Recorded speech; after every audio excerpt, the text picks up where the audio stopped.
माधव कुंज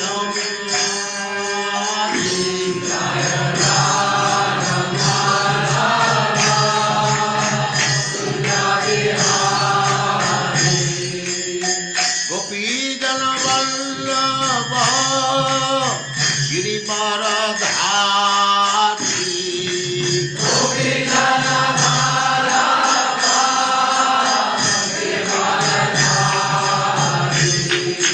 गोपीजन वल्लभ गिरिवरधारी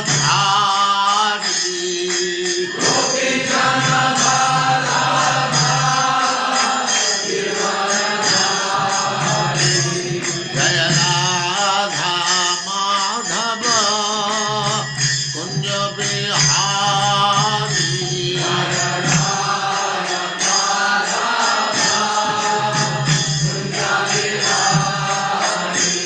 जय राधा माधव कुंज बिहारी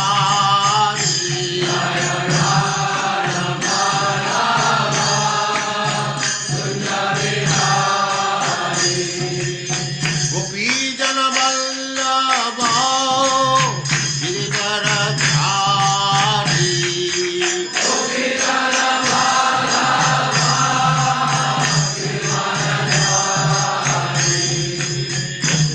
यशोदानंदन ब्रज जन रंजन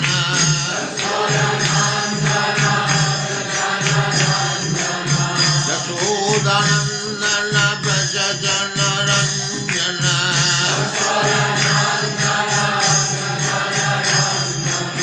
जमुना तीर वनचारी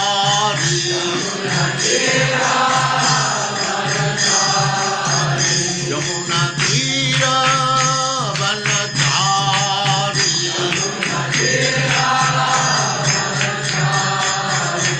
जय राधा माधव कुंज बिहारी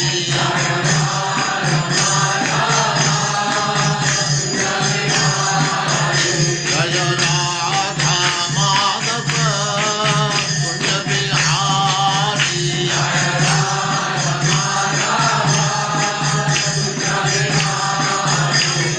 गोपीजन वल्लभ गिरिवरधारी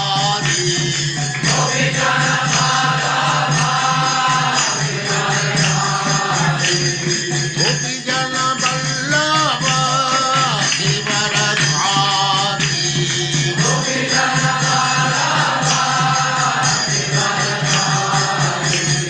यशोदानंदन ब्रज जन रंजन यशोदानंदन ब्रज जन रंजन जमुना तीर वनचारी जय राधा माधव कुंज बिहारी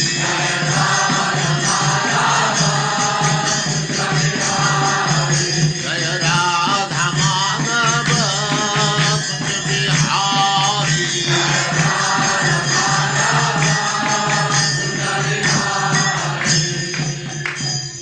जय उस्मान ओम नमो भगवते वासुदेवाय ओम नमो भगवते वासुदेवाय। ओम नमो भगवते वासुदेवाय ओम नमो भगवते वासुदेवाय। ओम नमो भगवते वासुदेवाय ओम नमो भगवते वासुदेवाय। हरे हरे कृष्ण। आप सबका स्वागत है। हरे कृष्ण प्रभु प्रभु। जी प्रणाम। हाँ, अब हम 13वें अध्याय में पहुंचे हैं भगवत गीता के। प्रभु जी आज की चतुश्लोकी सुशील गुप्ता प्रभु जी का टर्न है प्रभु जी। ओके ओके, पहले चतुश्लोकी सुनते हैं फिर आगे बढ़ते हैं। हरे कृष्ण प्रभु जी, दंडवत प्रणाम। हरे कृष्ण माता जी, दंडवत प्रणाम। पढ़िए। सर्वस्य प्रभवो मतः सर्वं प्रवर्तते इति मत्वा भजते मां। नहीं प्रभु जी। रिपीट करते हैं हम एक एक लाइन प्रभु जी। अच्छा जी माता। अहम सर्वस्य प्रभवो अहम सर्वस्य प्रभवो प्रभवो मतः सर्वं प्रवर्तते। मत्तः सर्वं प्रवर्तते सर्वं प्रवर्तते इति मत्वा भजन्ते माम्। इति इति मत्वा भजन्ते माम् भजन्ते माम् बुधा भाव समान्विताः। बुधा भाव समन्विताः समन्विताः मच्चित्ता मद्प्राणा मच्चित्ता प्राणः बोधयन्तः परस्परम् बोधयन्तः परस्परम् कथयन्तश्च मान् नित्यम्। कथयन्तम् तुष्यन्ति च रमन्ति च। तुष्यन्ति च रमन्ति च रमन्ति च तेषां सततयुक्तानां तेषां सततयुक्तानां ततयुक्तानम् भजतां प्रीतिपूर्वकम्। भजतां प्रीतिपूर्वकम् प्रीतिपूर्वकम् ददामि बुद्धियोगं तम्। ददामि बुद्धियोगं बुद्धियोगं तम् येन मामुपयान्ति ते। येन मामुपयान्ति ते पयान्ति ते तेषामेवानुकम्पार्थम् कम्पार्थम् अहं ज्ञानञ्जन तमः भौमज्ञानजं तमः नाशयाम्यात्मभावस्थो अम्मयत्वभावस्थो ज्ञानदीपेन भावस्ता।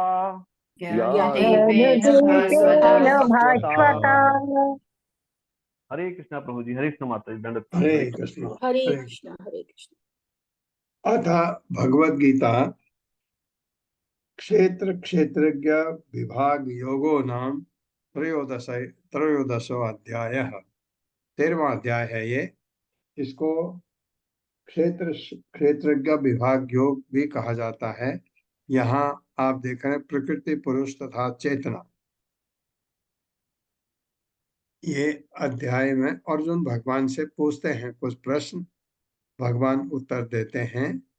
और ये कुछ लोगों को बहुत अटपटा लगता है एक क्षेत्रज्ञ क्या है, लेकिन बहुत अच्छा अध्याय है। बहुत अच्छा ज्ञान भगवान देते हैं अर्जुन को। तो पहला श्लोक मैं पढ़ता हूँ और इसका अर्थ भी पढ़ेंगे, फिर दूसरा पढ़ेंगे, क्योंकि ये 2 श्लोक, फिर 2 श्लोक का अर्थ में थोड़ा आप विचलित हो सकते हैं। अर्जुन उवाच प्रकृतिं पुरुषं चैव क्षेत्रं क्षेत्रज्ञमेव च एतद् वेदितुमिच्छामि ज्ञानं ज्ञेयं च केशव। इसका इसका भावार्थ पढ़िए पहले। हरे कृष्णा संदीप प्रभु जी। हरे कृष्णा प्रभु जी, दंडवत प्रणाम। हरे कृष्णा सभी को। अर्जुन ने कहा, हे कृष्ण, मैं प्रकृति एवं पुरुष यानी भोक्ता, क्षेत्र एवं क्षेत्रज्ञ तथा ज्ञान एवं ज्ञेय के विषय में जानने का इच्छुक हूँ। ये अर्जुन पूछ रहे हैं कि ये प्रकृति क्या है, पुरुष क्या है। प्रकृति में एक चीज है, पुरुष एक है, पुरुष जिसको भोक्ता कहते हैं। क्षेत्र क्या है, यहाँ क्षेत्रज्ञ क्या है। क्षेत्रज्ञ का मतलब जो क्षेत्र को जानता है। जैसे आप वेदों को जानते हैं तो वेदज्ञ भी कहा जाता है, हालांकि वेद भी कहते हैं। तो और ये ज्ञान क्या चीज है, ज्ञान क्या चीज है, ये बड़ा अच्छा प्रश्न है। और ज्ञेय का मतलब जानने योग्य, जानने योग्य। इन चीजों के बारे में अर्जुन भगवान से पूछ रहा है। ये था ना पहला, प्रकृतिम पुरुषम च एव क्षेत्र क्षेत्रज्ञमेव च एतद् वेदितुम इच्छामि ज्ञानम ज्ञेयम च केशव। मुझे ये बताओ, ये है क्या, अब भगवान उत्तर देते हैं, थोड़ा थोड़ा करके बताते हैं। श्री भगवान उवाच इदं शरीरं कौन्तेय क्षेत्रम् इति अभिधीयते यत् एतद् यो वेति तं प्राहुः क्षेत्रज्ञ इति तद्विदः। पढ़िए प्रभु। श्री भगवान ने कहा, हे कुंती पुत्र, यह शरीर क्षेत्र कहलाता है और इस क्षेत्र को जानने वाला क्षेत्रज्ञ है। हाँ, शरीर को क्षेत्र कहा जाता है क्योंकि इसमें क्षेत्र का मतलब जिसमें बहुत सारे काम होते हैं। एक फील्ड है नीचे फुटबॉल का, आप फुटबॉल भी खेलते हैं, उसमें टहलते भी हैं, बहुत सारे काम करते हैं। तो ये इसी तरह से जो हमारा शरीर है इसमें बहुत सारे काम होते हैं। तो ये भगवान ने कहा इस शरीर तो क्षेत्र है और इस क्षेत्र को जानने वाला, इस शरीर को जानने वाला, उसको क्षेत्रज्ञ कहते हैं। अर्जुन ने तो बहुत सारे सवाल पूछे, भगवान ने दो ही उत्तर दिए अभी। क्षेत्र क्या है, क्षेत्रज्ञ क्या है। तो ये शरीर आपका क्षेत्र है। कौन जानता है इसको? आपके शरीर को कौन जानता है? आत्मा। आत्मा पूरे शरीर को जानती है, आत्मा क्षेत्रज्ञ है। और फिर भगवान कहते हैं नहीं अर्जुन, ऐसा नहीं, मैं भी तो जानता हूँ। कैसे? मैं आपको बताता हूँ। एक फील्ड है, ऐसा समझिए आप। एक राजा है, उसके बहुत सारे अ, ये अ, क्षेत्र है। कोई किसी को दिया है, कोई किसी को दिया है, कोई किसी को दिया है, कोई किसी को दिया है। आपके पास एक फील्ड है जिसमें आप अनाज उगाते हैं, फल भी उगाते हैं, सब्जी भी उगाते हैं। तो उस फील्ड को आप जानते हैं क्योंकि आपके अंडर है, आप उसमें काम करते हैं। लेकिन राजा भी जानता है, राजा भी जानता है कि ये मेरा ये जो आदमी है ये क्या क्या यहाँ उगाता है, क्योंकि आप राजा को कर देते हैं उसके बारे में। जो भी राजा लेता होगा वो आप देते हैं। तो राजा को सब पता है, यहाँ आलू भी उगता है, प्याज भी उगता है, यहाँ सब्जी भी उगाई जाती है, गेहूं, चावल, गेहूं, धान और आपके सारी चीजें यहाँ उगाई जाती हैं, उसको भी पता है, राजा को भी पता है। और एक क्षेत्र के बारे में आपको भी पता है क्योंकि आप इसके रखवाले हैं, आप कर्ता धर्ता हैं इसके, आप भी जानते हैं। लेकिन ऊपर वाला भी जानता है, और राजा वो भी जानता है। और हमारे क्षेत्र, जहाँ हमारे शरीर की बात है, इस शरीर को हमारी आत्मा जानती है। लेकिन भगवान कहते हैं मैं भी जानता हूँ, मतलब परमात्मा भी जानते हैं, परमात्मा भी इस क्षेत्र को जानते हैं, परमात्मा इस क्षेत्र को भी जानते हैं। परमात्मा जैसे मेरी आत्मा है, मेरी आत्मा मेरे शरीर को जानती है। आपके शरीर को मेरी आत्मा नहीं जानती है, आपके शरीर को आपकी आत्मा जानती है। मेरे शरीर को लेकिन परमात्मा भी जानते हैं, वही परमात्मा आपके शरीर को भी जानते हैं। ये जैसे मैंने बताया ना, राजा के बहुत सारे ऐसे फार्म्स हैं और जिसमें एक एक आदमी लगे हुए हैं या जो भी हैं। तो राजा सबको जानता है जितना है। इसी तरह से आप समझ सकते हैं परमात्मा, मेरे शरीर के अंदर परमात्मा है, वो आपके शरीर के अंदर को भी जानता है। आपके अंदर जो शरीर में परमात्मा है, मेरे शरीर के अंदर को भी जानता है। लेकिन आपकी आत्मा मेरे शरीर को नहीं जानती, मेरी आत्मा आपके शरीर को नहीं जानती। समझ गए ना आप इस चीज को? क्योंकि एक फील्ड में मैं काम कर रहा हूँ, मुझे पता है, आज दूसरे में आप काम कर रहे हैं, आपको नहीं पता है कि मेरे फील्ड में क्या हो रहा है, मुझे नहीं पता आपके फील्ड में क्या हो रहा है। मुझे अपने अपने का हमको पता है, वो हमारी आत्मा है। ये इस तरह से ये ज्ञान चलेगा आगे।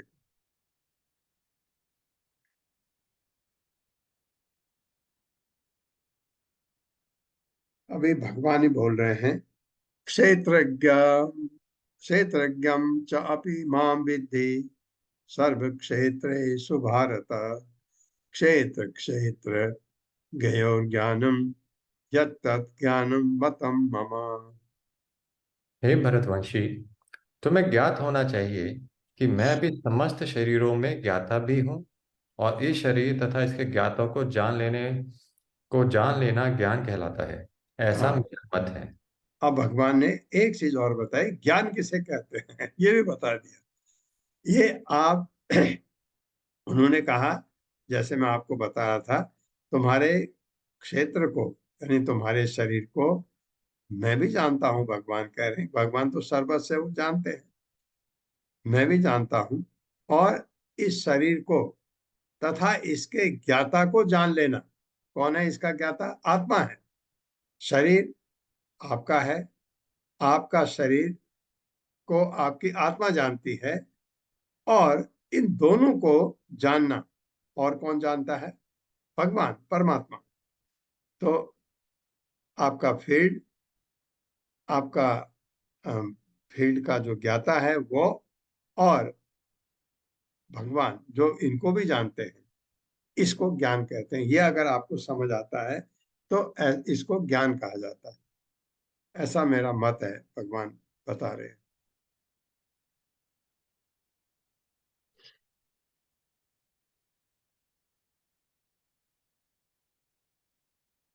तत्क्षेत्र तत्क्षेत्रम यच्च यादृक् च यद्विकारी यतः च यत् सचयो यत्प्रभावश्च तत्समासेन मे शृणु। अब तुम मुझसे यह सब संक्षेप में सुनो कि कर्म क्षेत्र क्या है, यह किस प्रकार बना है, इसमें क्या परिवर्तन होते हैं, यह कहाँ से उत्पन्न होता है, इस कर्म क्षेत्र को जानने वाला कौन है और उसके क्या प्रभाव है। हाँ, ये बड़ी बात है। अब तो मुझसे संक्षेप में सुनो कि कर्म क्षेत्र क्या है। क्षेत्र की बात हो रही थी ना, कर्म क्षेत्र जिसमें कर्म किया जाता है, यह किस प्रकार बना है, इसमें क्या परिवर्तन होते हैं, यह कहाँ से उत्पन्न होता है, इस कर्म क्षेत्र को जानने वाला कौन है। अब वो तो आपको समझ आ गया, जानने वाले कौन है और उसके क्या प्रभाव हैं। ये अब सुनो, भगवान बता रहे हैं। अब ऋषिभिः बहुधा गीतम् छन्दोभिः विविधैः पृथक् ब्रह्मसूत्रपदैश्चैव हेतुम् हेतुमद्भिः विनिश्चितैः। विभिन्न वैदिक ग्रंथों में विभिन्न ऋषियों ने कार्यकलापों के क्षेत्र तथा उनके कार्यकलापों के ज्ञाता के ज्ञान का वर्णन किया है। इसे विशेष रूप से वेदांत सूत्र के कार्य कारण के समस्त तर्क समेत प्रस्तुत किया गया है। हरे कृष्ण। हाँ, ये जब पहली बार 18 दिन की भगवत गीता में ये अध्याय लिया था मैंने, तो सारे क्लास को ये अटपटा लगा। ये तो बहुत बढ़िया ज्ञान चल रहा था, बीच में ये फील्ड कहाँ से ले आए। तो इसका अब भगवान बता रहे हैं। विभिन्न वैदिक ग्रंथों में भी कौन सा, पर्टिकुलरली वेदांत सूत्र। वेदांत सूत्र में वेद व्यास ने इसका वर्णन किया है बहुत अच्छी तरह से। हमने नहीं पढ़ा है, हमें उतने पढ़ने की अभी जरूरत नहीं है। बाद में जब डिटेल में जानना चाहे हम पढ़ सकते हैं। पहले इतना जाने कि कर्म क्षेत्र है क्या। तो इसको ये बता रहे भगवान कि डिटेल में अगर पढ़ना है तो वेदांत सूत्र पढ़ो। ये मैं कार्य कारण के समस्त तर्क समेत प्रस्तुत किया गया है, वहाँ वेद व्यास ने किया है। वेदांत सूत्र वेद व्यास ने लिखा है, उसमें विशेष रूप से इसका वर्णन है। हालांकि और ग्रंथों में भी होगा, क्योंकि विभिन्न ऋषियों ने इनका वर्णन किया है। क्षेत्र और उन कार्यकलापों के ज्ञाता के ज्ञान का वर्णन किया है, और ये अच्छी तरह से वेदांत सूत्र में वेद व्यास ने लिखा है।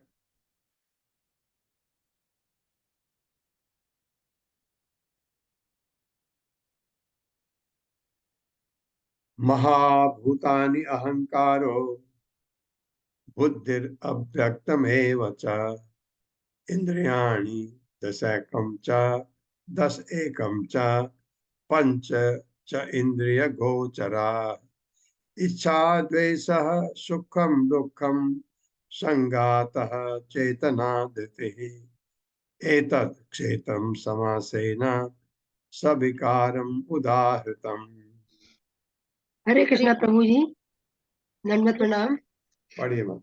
पंच महाभूत अहंकार, बुद्धि, अव्यक्त, तीनों गुणों की अप्रकट अवस्था, 10 इंद्रियां तथा मन, 5 इंद्रिय विषय, इच्छा, द्वेष, सुख दुख, संघात, जीवन के लक्षण तथा धैर्य, इन सबको संक्षेप में कर्म का क्षेत्र तथा उसकी अंतर क्रिया कहा जाता है। हरे कृष्णा। अंतर के क्रियाएं यानी इंटरेक्शन, उसको कहते हैं विकार। पंच महाभूत आप जानते हैं, और बुद्धि अहंकार, मन भी है, मन आगे आया, मन बुद्धि अहंकार।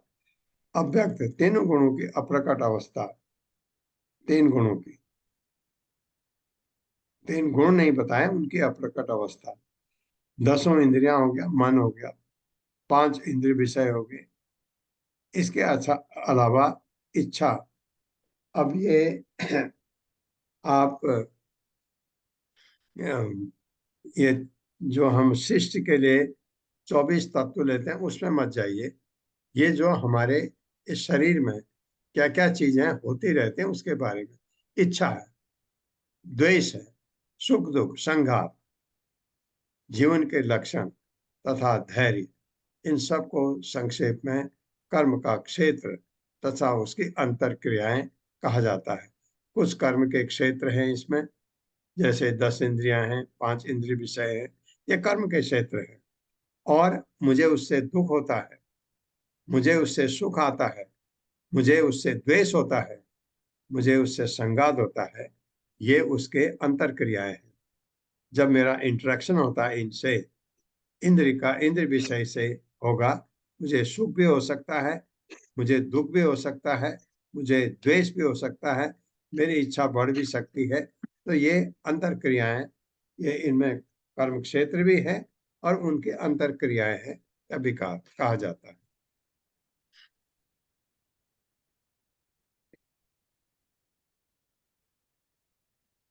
अब ये 8, 9, 10, 11, 12 5 श्लोक हैं, बहुत ही अच्छे। ये पूरा ज्ञान भगवान दे रहे हैं। ज्ञान क्या है? अमानित्वम, अदम्भित्वम, अहिंसा, क्षांतिरार्जवम, ये सारे अच्छे गुण हैं, दैवी गुण।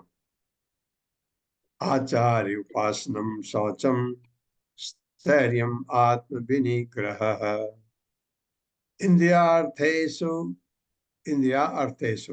इंद्रियार्थेषु वैराग्यम, अहंकार एव च, जन्म मृत्यु जरा व्याधि दुख दोषानुदर्शनम, असिक्तः अनभिस्वंगः, उत्तदार ग्रहादिषु, नित्यं च समचित्तम्, इष्टानिष्टोपपत्तिषु, इष्ट अनिष्ट, मयि चानन्ययोगेन भक्तिरव्यभिचारिणी, विवेक देश सेवित्वम्, अरति जन संसदि, अध्यात्म ज्ञान नित्यत्वम्, तत्व ज्ञानार्थ दर्शनम। लास्ट का बहुत ही इंपॉर्टेंट, एतद् ज्ञानम इति प्रोक्तम, इसे ज्ञान कहते हैं। अज्ञानम यदथो अन्यथा, इसके अलावा सब अज्ञान है। ये जो मैं बता रहा हूँ ये ज्ञान है, इसके अलावा सब अज्ञान है। इसमें मैं इनको पढ़ता हूँ क्योंकि ये आपको बहुत जरूरी है।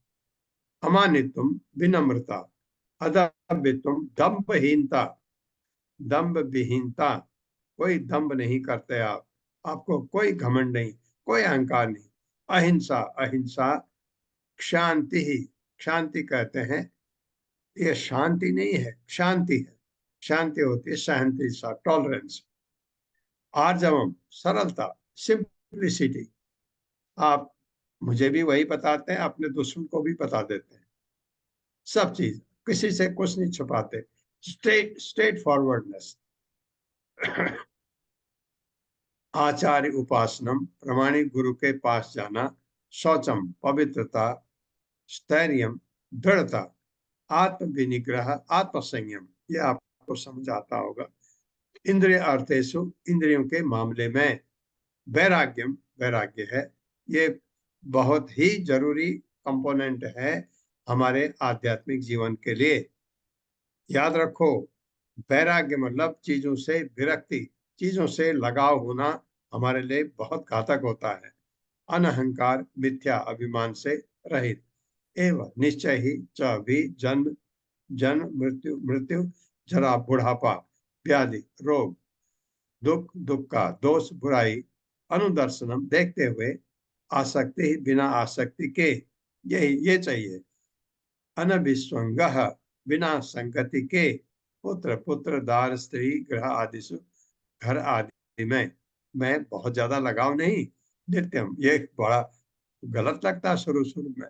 जब भक्ति शुरू करते हैं तो आदमी कहता है ये तो बकवास है, क्यों क्यों करना है इस चीज को। अरे अपने बच्चों को परिवार से उनसे विरक्ति का क्या मतलब है। ये धीरे धीरे भक्ति करते करते समझ आता है ये आसक्ति ठीक नहीं है हमारे लिए, लेकिन शुरू में बड़ा अटपटा लगता है। आप लोगों को, बहुतों को ये अच्छा नहीं लग रहा होगा कि आप घर से बहुत ज्यादा लगाव मत रखो, ये कहने में बड़ा बुरा लगता है।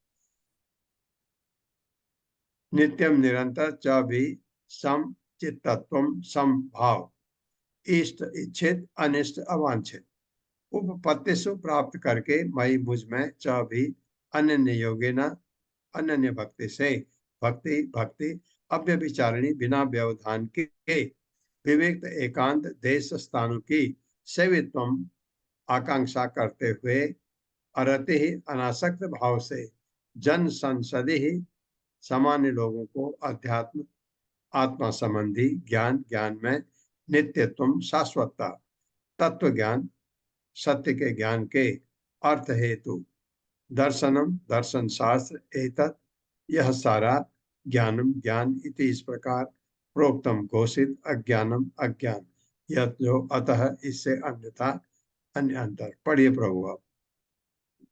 हरे कृष्णा प्रभु जी। विनम्रता हाँ दम्भ, माता जी पढ़िए, सॉरी।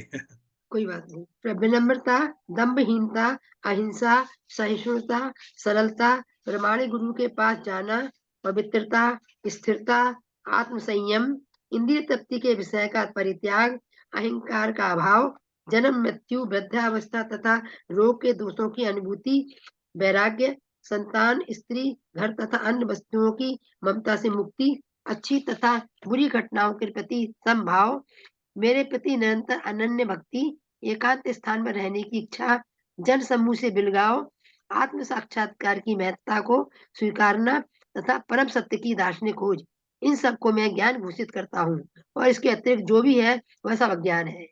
हरे धन्यवाद प्रणाम। बहुत ही बढ़िया है, ये सब ज्ञान है, ये आता है तो आपको ये ज्ञान है, इसके अलावा सब अज्ञान है, भगवान कहते हैं। अब इसमें क्या होता है कि आदमी मौन भी रहता है, एकांत स्थान में रहने की इच्छा। क्यों, ऐसा क्यों है? अगर सब भक्त हैं क्या एकांत स्थान में जाएगा? बिल्कुल नहीं। जन संग त्याग, क्योंकि जन संग जो है वो हमारे लिए घातक। इसका क्या हुआ, उसका क्या हुआ, उसके बारे में तुमने सुना, अरे उसका तो ऐसा है, उसका तो ऐसा, समय की बर्बादी है। दूसरा, एक ये छिद्रा निर्देशन, किसी के बारे में टीका टिप्पणी करना आपके चरित्र को खराब करता है। आप एक अच्छे इंसान बनना चाहते हैं तब भी इनको छोड़ दीजिए। अच्छे इंसान बनना चाहते हैं, आप किसी की बुराई नहीं करते हैं। मैं आपसे किसी की बुराई करूं, आप टॉपिक बदल देते हैं, क्योंकि आपको ये चीज अच्छा नहीं लगता है। किसी के बारे में बुराई सुनना ये बहुत ही सबसे गंदी आदत है। ये किसी के बारे में, उसके बारे में, उसके बारे में बताना, यही जनसंग यही है। और लोगों का संग होगा तो यही सुनने को मिलेगा, और अगर भक्तों का संग होगा तो भगवान के बारे में सुनने को मिलेगा, क्योंकि भगवान से आसक्ति होनी है। ये अगर आपको भौतिक जीवन में ही रहना है, ये जो अभी चल रहा है, तो ये सब करने की जरूरत नहीं है। ये तो बहुत ही उच्च ज्ञान है। ये तो आपको ये बता रहा है कि भगवत धाम चले जाओ। भगवत धाम जाने के लिए ये, ताकि आप कभी दुखी न रहें, कभी कोरोना नहीं। कोरोना में कितनी आफत आई, कितने परिवार के परिवार लोग उजड़ गए लोग। सबसे बड़ी बात, मरीज मर गया और उसके पास उसका आदमी जा नहीं सकता है। इस कितना अकेला आदमी रहा होगा जब वो क्योंकि कभी क्या होता है, जब हम तकलीफ में होते हैं तो हमारे जन हमारे साथ होते हैं, पूछते हैं क्या है, तो आपको एक एक वो रहता है, लेकिन मरीज कितना अकेला हो गया था। ऐसी व्यवस्था आती है। दुख सुख ये जो हमारे बुढ़ापा किसको अच्छा लगता है, आता है। दुख बीमारी आती है, किसी को नहीं अच्छी लगती, आती है। तो ये चीजें इस भौतिक जगत में आपको भुगतने ही पड़ते हैं, और भगवत धाम में ये चीजों से छुट्टी है। और सबसे बड़ी चीज, आप कैसे रहना चाहते हैं, जवान, आप वहां हमेशा जवान रहते हैं, क्योंकि काल तो वहां काम करता ही नहीं। काल जो भगवान का शाश्वत रूप है, भौतिक जगत में काम करता है, और आध्यात्मिक जगत में काल होता ही नहीं। तो आपकी उम्र बढ़ती नहीं है, आप जैसे थे जवान हैं, जवान ही रहते हैं। तो और आपको एक चीज है, वहां आप राजा नहीं बन सकते। यहाँ तो आप करते हैं कोशिश, अपना घर बनाया, बच्चे हुए, और वह आप राजा बन जाते हैं, जैसा मैं कहूंगा वैसे ही होगा। वहां नहीं, क्योंकि वहां खाली भगवान स्वामी है और सब दास हैं, बस। इसके अलावा आपको कोई वहां फावड़े कुदाल नहीं चलाने हैं, भगवान की सेवा करनी है। अभी कोई भगवान के भजन गा रहा है, कोई भगवान की माला बना रहा है, कोई भगवान के संग चल रहा है, ये ऐसी सेवा है। कोई तो सबसे बड़ी जन्म मृत्यु जरा व्याधि से छुट्टी। और लेकिन आपको ये पसंद है तो फिर तो आप ये करने की जरूरत ही नहीं है। ये ज्ञान जो भगवत गीता भागवतम का ज्ञान है, ये यहाँ से अब इनके बारे में प्रभुपाद ने एक एक करके विस्तार से लिखा है, क्या क्या क्या चीजें हैं ये। तो जब हमको इन चीजों से छुट्टी चाहिए, तो भगवत धाम एक ही जगह है, शाश्वत जगह, जहाँ आप भगवान के संग रहते हैं।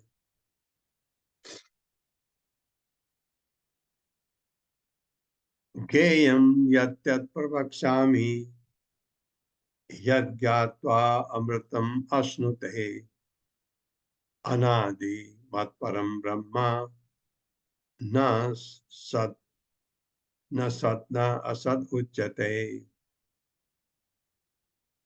हरे कृष्णा। पूनम अखिलेश कुमार माता जी। हरे कृष्णा माता जी, हरे कृष्णा प्रभु जी, दंडवत प्रणाम। अब मैं तुम्हें ज्ञेय के विषय में बतलाऊंगा, जिसे जानकर तुम नित्य ब्रह्म का आस्वादन कर सकोगे। ये ब्रह्म या आत्मा जो अनादि है और मेरे अधीन है, इस भौतिक जगत के कार्य कारण से परे स्थित है। हरे कृष्ण। अब ज्ञेय के विषय में आप बता रहेंगे भगवान। ज्ञेय का मतलब मैंने आपको बताया था, जानने योग्य क्या चीज है, जिसे जानकर तुम नित्य ब्रह्म का आस्वादन कर सकोगे। यह ब्रह्म या आत्मा जो अनादि है, इस हमारे आत्मा को भी ब्रह्म कहा जाता है, आपको भी ब्रह्म कहा जाता है, क्योंकि आप में आत्मा है। तो ये बता रहे हैं जो अनादि है, मेरे अधीन है, लेकिन इस भौतिक जगत के कार्य कारण से पर स्थित है। ये जो ब्रह्म है, ये भौतिक जगत से इसका कोई लेना देना नहीं, लेकिन भौतिक जगत में ये रहता है हमारी वजह से। सर्वतः पाणिपादं तत् सर्वतो अक्षिशिरो मुखम सर्वतः श्रुति मत्लोके सर्वम आवृत्य तिष्ठति। हरे कृष्णा। उनके हाथ, पांव, आंखें, सिर तथा मुंह तथा उनके कान सर्वत्र हैं। इस प्रकार परमात्मा सभी वस्तुओं में व्याप्त होकर अवस्थित है। हाँ, अवस्थित है। परमात्मा के बारे में बता रहे हैं, जानने योग्य ज्ञेय है ना परमात्मा, जानने योग्य हैं। उनके हाथ पांव आंखें सिर सब मुंह उनके कान सर्वत्र हैं। हम यहाँ बोल रहे हैं, किसी की बुराई भगवान नोट कर रहे हैं, अच्छा काम कर रहे हैं वो भी नोट कर रहे हैं, ये चीज है। तो उनकी सर्वत्र है, एक जगह नहीं है।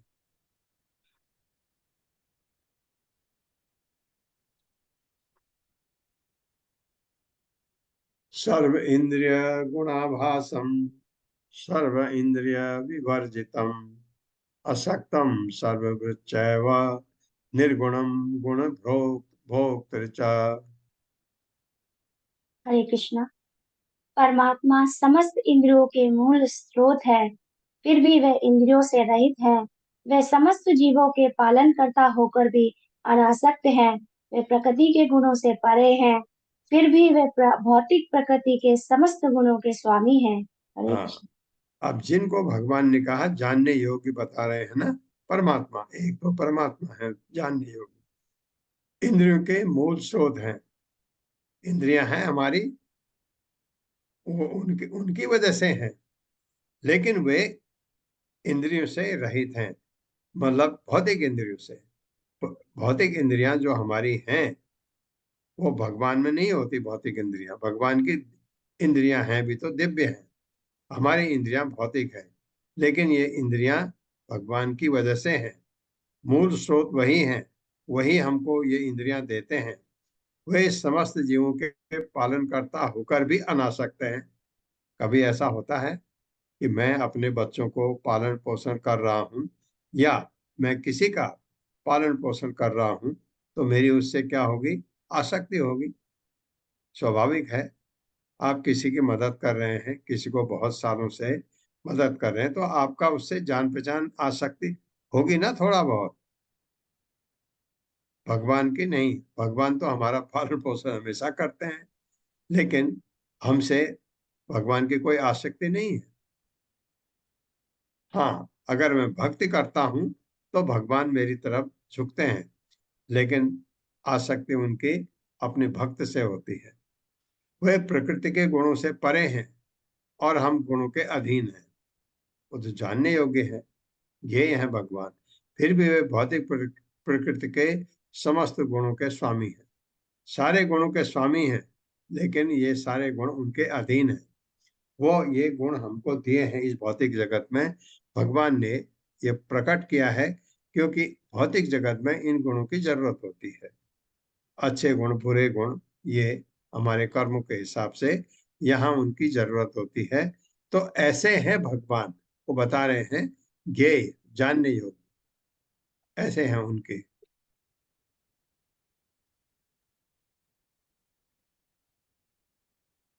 बहिरंतश्च भूतानाम अचरम चरमेव च सूक्ष्म सूक्ष्मत्वात् तद विज्ञेयम दूरस्थम चान्तिके च तत्। हरे कृष्णा। परम सत्य जड़ तथा जंगम समस्त जीवों के बाहर तथा भीतर स्थित है। सूक्ष्म होने के कारण वे भौतिक इंद्रियों के द्वारा जानने या देखने से परे हैं। यद्यपि वे अत्यंत दूर रहते हैं, किंतु हम सबों के निकट भी हैं। हरे हाँ, कृष्ण। अब उन्हीं के बारे में, भगवान के बारे में बता रहे हैं, क्योंकि जानने योग्य है। क्या है? परम सत्य जड़ तथा जंगम समस्त जीवों के बाहर तथा भीतर स्थित है। खाली आप परम सत्य को लीजिए, भगवान है। आपसे भगवान वैकुंठ में रहते हैं, आप भौतिक जगत में हैं, यहाँ से दूरी इतनी है पूछिए मत, लेकिन भगवान आपके पास भी रहते हैं। पास में, आप में, अंतर, आपके अंदर हृदय में परमात्मा के रूप में हैं भगवान। आपको अगर आप भक्ति करते हैं, अच्छे रास्ते पर चलते हैं, आपको सलाह भी देते हैं, बेटा ऐसा कर, बेटा ऐसा कर। और अगर मैंने भगवान की तरफ पीठ लगा रखी है तो वो कुछ कुछ राय नहीं देते, नोट करते रहते हैं। नोट तो वहां भी करते हैं, हर जगह नोट करते हैं। तो दूर हैं, किंतु हम सबके बहुत निकट भी हैं। ऐसे हैं भगवान। तो ये ज्ञेय है। अविभक्तम च भूतेषु विभक्तम इव च स्थितम भूत भर्तृ च तद्गेयम ग्रसिष्णु प्रभ विष्णु च। हरे कृष्णा। यद्यपि परमात्मा समस्त जीवों के मध्य विभाजित प्रतीत होता है, लेकिन वह कभी भी विभाजित नहीं है। वह एक रूप में स्थित है। यद्यपि वह प्रत्येक जीव का पालन करता है, लेकिन ये समझना चाहिए कि वह सबों का संहार करता है और सबों को जन्म देता है। हरे कृष्णा। हाँ, अब उन्हीं की बात हो रही, परमात्मा की। आपके अंदर भी है, मेरे अंदर भी है, सबके अंदर है। इसका मतलब अगर परमात्मा इतने लोगों के बीच है तो लगता है ना कि परमात्मा कोई होंगे बड़े और वो डिवाइड हो गए, छोटा छोटा करके सब जगह है, ऐसा ऐसा बिल्कुल नहीं है। भगवान विस्तार करते हुए भी पूर्ण रहते हैं। पूर्णमिदम पूर्णमदम, आपने ये क्या कहते हैं,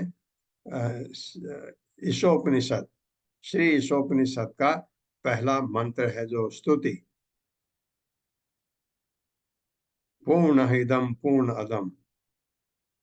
इस श्लोक में क्या बताते हैं कि भगवान कितना भी विस्तार कर लें अपना तो उतने ही पूर्ण रहते हैं। आप जैसे ऐसे समझिए कि भगवान ने विस्तार किया, भगवान कृष्ण ने अपने को विस्तार किया विष्णु के रूप में, नारायण के रूप में।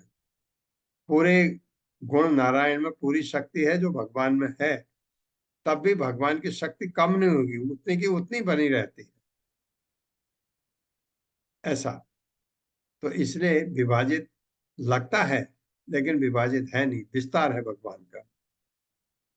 वो प्रत्येक जीव का पालन करता है, ये समझना चाहिए कि सबों का संहार करता है, सबों को जन्म देता है। तो जानने योग्य हुआ ना ये।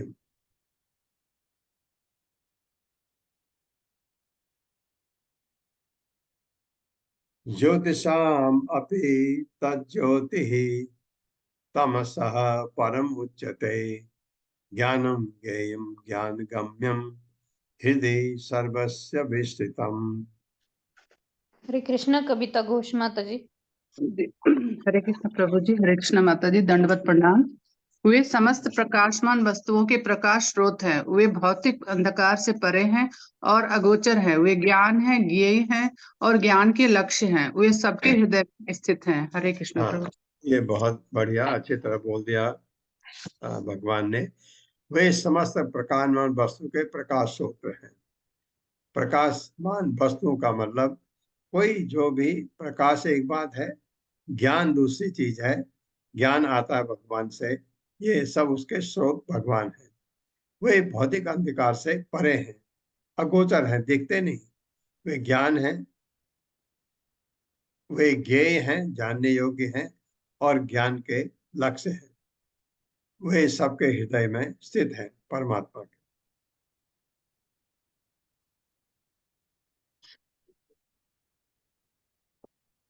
इति क्षेत्रम तथा ज्ञानम ज्ञेयं च उक्तम समासतः, मद्भक्तः एतद्विज्ञाय मद्भावाय उपपद्यते। हरे कृष्णा। इस प्रकार मैंने कर्म, क्षेत्र, ज्ञान तथा ज्ञेय का संक्षेप में वर्णन किया है। इसे केवल मेरे भक्त ही पूरी तरह समझ सकते हैं और इस तरह मेरे स्वभाव को प्राप्त होते हैं। हरे कृष्ण। मेरे भक्त इसको समझ सकते हैं। और अर्जुन को कह रहे हैं, अब तेरे को मैंने समझा दिया कि एक क्षेत्र क्या है, ज्ञान क्या है, ज्ञेय का संक्षेप में वर्णन किया है।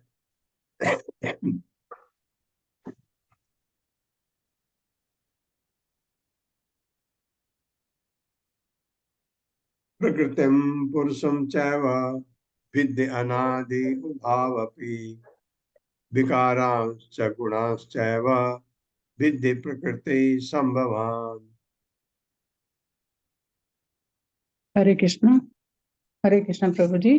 प्रकृति तथा जीवों को अनादि समझना चाहिए, उनके विकार तथा गुण प्रकृति जन्य हैं। हरे कृष्ण। प्रकृति जन्य हैं। अब ये याद रखिए, प्रकृति तथा जीवों को अनादि समझना चाहिए। आप भी अनादि हैं, भगवान अनादि हैं, आप भी अनादि हैं, क्योंकि आप भी शुरू से हैं, भगवान सिर्फ शुरू से हैं। और लेकिन फर्क क्या है, हमारे जो विकार हैं तथा गुण हैं वो प्रकृति जन्य है। प्रकृति में होने से ऐसा है कि भगवान प्रकृति से जुड़े नहीं हैं, प्रकृति बनाई उन्होंने, लेकिन भगवान के गुण प्रकृति जन्य नहीं है, हमारे हैं। हमारे हैं, हमारे गुण प्रकृति जन्य हैं, हमारे विकार भी जो रिएक्शन हमें आते हैं।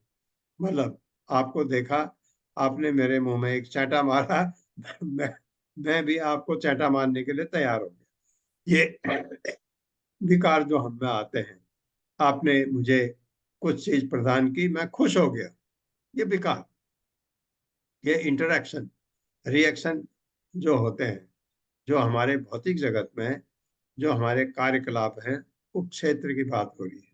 उस विकार, जब आप इंटरेक्ट करते हैं किसी चीज से, कोई क्रिया करते हैं, कोई एक्शन करते हैं, उसका रिएक्शन होता है, उसको विकार कहते हैं।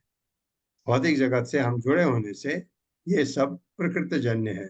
जितनी भी चीजें हैं कि ये, अगर ये चीजें भगवान में नहीं हो सकती, क्योंकि भगवान प्रकृतिजन्य नहीं है। प्रकृति उन्होंने बनाई, हमको बनाया है, लेकिन हम माया के अंदर हैं, वो माया से परे हैं, ये बात।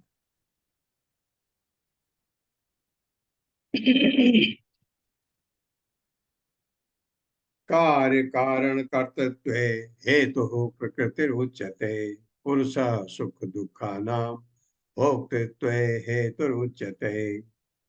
हरे कृष्णा।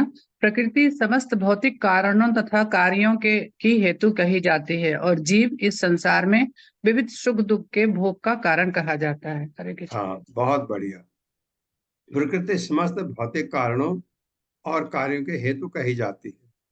प्रकृति को कोई फर्क नहीं पड़ता, कोई किसी चीज का भी, लेकिन किसी के कार्यों के हेतु कही जाती प्रकृति। भौतिक कारण होते हैं प्रकृति में, लेकिन जीव क्या है? जीव उन चीजों से अपना जब इंटरेक्ट करता है, जब भौतिक जगत से इंटरेक्ट करता है, यानी उसकी क्रिया प्रतिक्रिया जो भौतिक जगत से होती है, उससे उसको मिलता क्या है? दुख या सुख।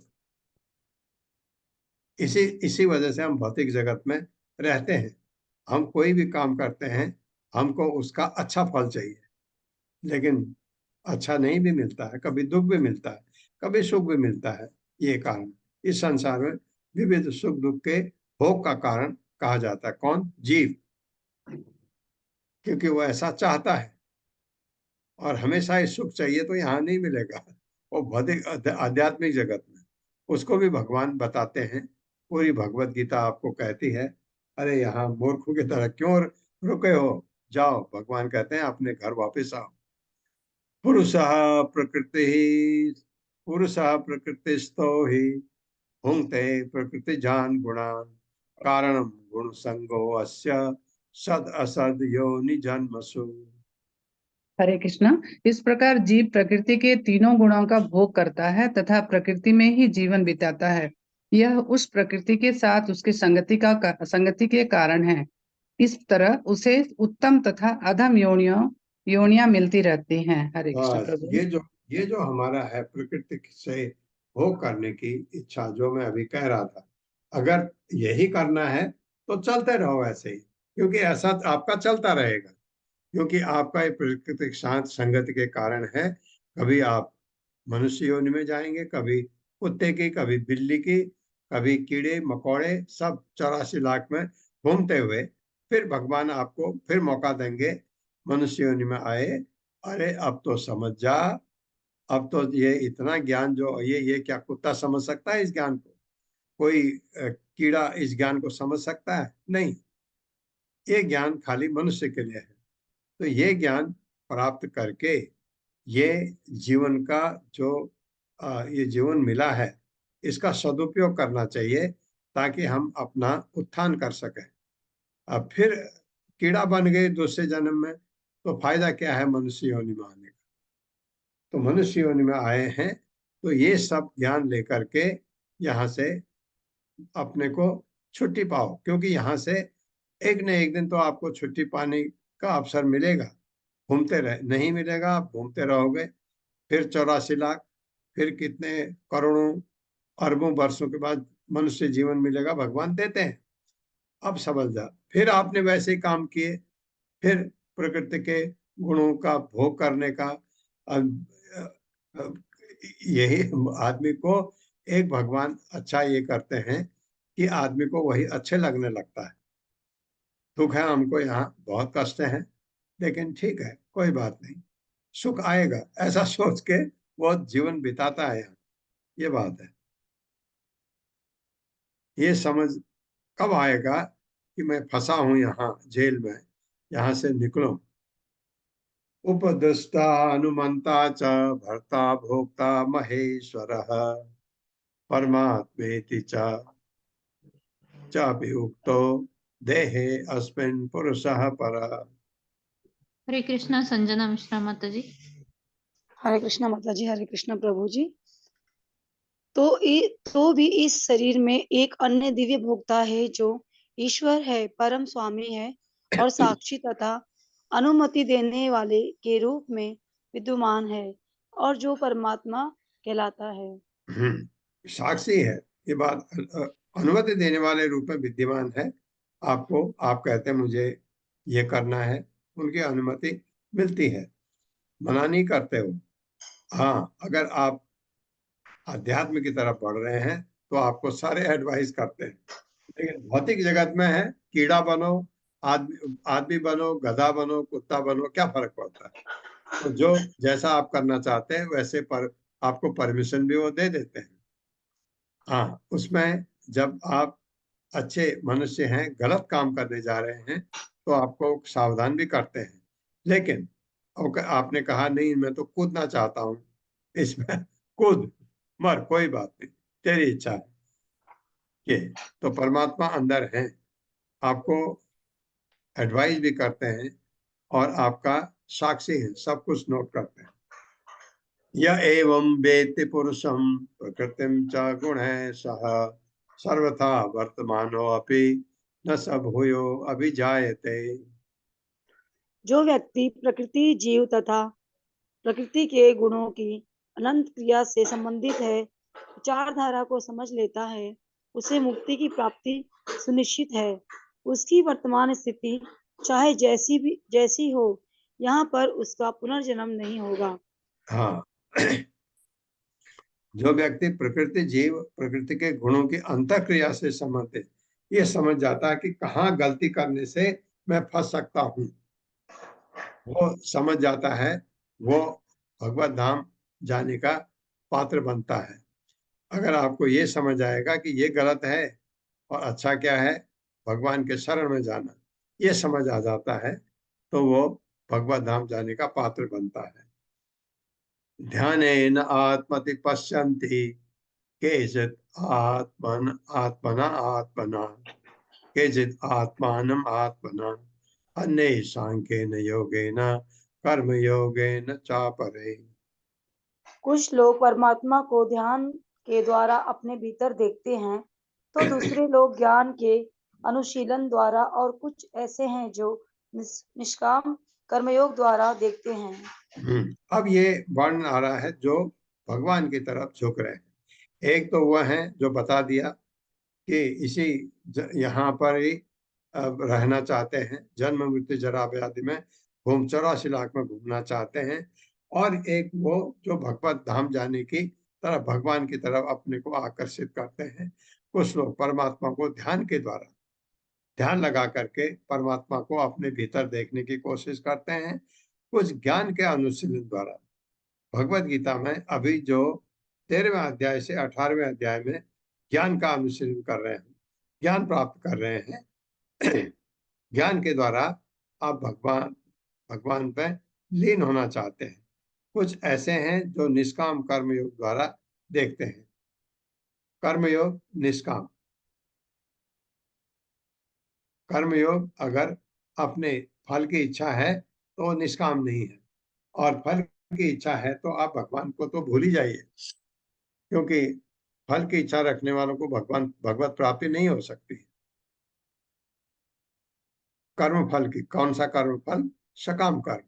सकाम कर्म आप करते हैं तो भगवान ने कह दिया कि कर्मण्येवाधिकारस्ते मा फलेषु कदाचन, फल का तो तुम हकदार नहीं हो, मेरी इच्छा है मैं दूंगा या नहीं दूंगा। ये आपको समझ आ गया कि हाँ, कर्म फल की इच्छा नहीं करनी है, तो उसकी प्रैक्टिस कैसे करनी है? भगवान के ऊपर छोड़ दो, देंगे ले लेंगे, नहीं देंगे स्वीकार करेंगे, दुख नहीं करेंगे। ये संभाव धीरे धीरे धीरे धीरे धीरे धीरे आने लगेगा आप में, ऐसे करके। मैं ये इधर ही रुक रहा हूँ आज। ओम अज्ञान तिमिरांधस्य ज्ञानांजन शलाकया चक्षुरुन्मिलितं येन तस्मै श्री गुरुवे नमः। नमः विष्णुपादाय कृष्ण पृष्ठाय भूतले श्रीमते भक्ति वेदांत स्वामी निति नामिने नमस्ते सारस्वती देवे गौरवाणी प्रचारिणे निर्विशेष शून्यवादी पाचार्य सतार। जय हो श्री कृष्ण चैतन्य प्रभु नित्यानंद श्री अद्वैत गदाधर शिवासादि गौर भक्तवृंद। हरे कृष्णा कृष्ण कृष्णा हरे हरे, हरे राम राम राम हरे